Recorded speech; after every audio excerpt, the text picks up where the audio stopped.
സ്വന്തം പാർട്ടിക്കെതിരായി ആര് ആരോപണങ്ങൾ ഉയർത്തിയാലും ആര് വിമർശനങ്ങൾ ഉയർത്തിയാലും രണ്ട് തരത്തിലാണ് ഇടതുപക്ഷം അവരോട് പ്രതികരിക്കാറുള്ളത്. ഒന്ന് സോഷ്യൽ മീഡിയയിലൂടെയും മറ്റൊന്ന് സോഷ്യൽ മീഡിയയിലൂടെ അല്ലാതെയും. സോഷ്യൽ മീഡിയയിലൂടെ ഇടതുപക്ഷത്തിന് വേണ്ടി പ്രതിരോധം തീർക്കാൻ പല ക്യാപ്സൂളുകളും അവർ ഇറക്കാറുണ്ട്. മികച്ച സംഘടനാ വൈഭവമുള്ള പാർട്ടി ആയതുകൊണ്ട് തന്നെ അതിവേഗത്തിലാണ് ഇത്തരത്തിലുള്ള ക്യാപ്സൂളുകൾ സംസ്ഥാനമൊട്ടാകെ പരക്കുന്നത്. ഇപ്പോൾ അത്തരത്തിലൊരു ക്യാപ്സൂൾ സോഷ്യൽ മീഡിയയിലൂടെ ഇറക്കിവിട്ട് പരിഹാസത്തിന് പാത്രമായിരിക്കുകയാണ് ഇടതുപക്ഷ സഹയാത്രികർ. അതിൽ MP A റഹീമുണ്ട് എന്നുള്ളത് പരിഹാസ പോസ്റ്റുകളുടെ ആഴം വർദ്ധിപ്പിക്കുകയാണ്. വിഴിഞ്ഞം തുറമുഖ ഓഫീസിൽ നടന്ന അവലോകന യോഗത്തിൽ മുഖ്യമന്ത്രിക്കൊപ്പം ഭാര്യയും മകളും ചെറുമകനും പങ്കെടുത്തത് സംബന്ധിച്ച വിവാദത്തിന് മറുപടിയായി കോൺഗ്രസ് പ്രവർത്തക സമിതി അംഗം ആന്റണിയെ ഉന്നമിട്ട് CPMന്റെ സൈബർ ആക്രമണം നടന്നിരുന്നു. നാവികസേനയിലെ കീഴ്വഴക്കം മനസ്സിലാക്കാതെയോ മറച്ചുവെച്ചോ ആണ് ആന്റണിയെ ലക്ഷ്യമിട്ട് A റഹീം MP അടക്കമുള്ളവർ രംഗത്തെത്തിയത്.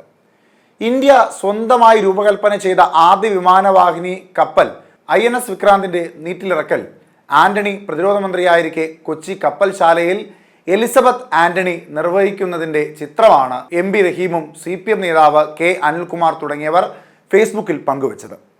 നാവികസേനയുടെ ചടങ്ങിൽ ആന്റണിയുടെ ഭാര്യയെ പങ്കെടുപ്പിച്ചെന്ന ആക്ഷേപത്തോടെ ആയിരുന്നു പോസ്റ്റ്. നാവികസേനയുടെ ഏത് കപ്പലും ബോട്ടും നീറ്റിലിറക്കുന്നത് വനിതയാണെന്നതാണ് സേനാ പാരമ്പര്യം.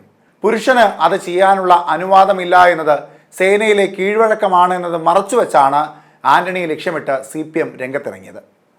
കപ്പലുകൾ നീറ്റിലിറക്കുന്ന ചടങ്ങിൽ മുഖ്യാതിഥി ആരാണോ അദ്ദേഹത്തിൻ്റെ ഭാര്യയാണ് അത് നിർവഹിക്കുക.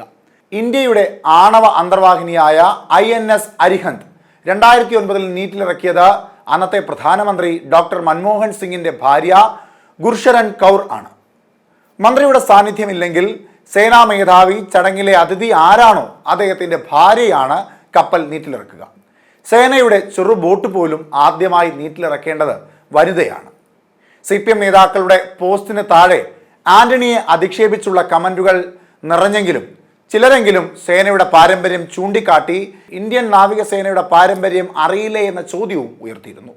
ഒരു സ്വകാര്യ പത്രമാധ്യമം നൽകിയ വാർത്താക്കുറിപ്പ് ഫേസ്ബുക്കിലൂടെ പങ്കുവെച്ചുകൊണ്ട് KPCC general secretary advocate KP Sreekumar ഉന്നം തെറ്റിയ ക്യാപ്സൂൾ റഹീമെ താനും പാർട്ടിയും എന്തൊരു ദുരന്തമാണ് എന്ന തലക്കെട്ടോടുകൂടി കൊടുത്ത പോസ്റ്റ് ശ്രദ്ധേയമാവുകയും ചെയ്തു.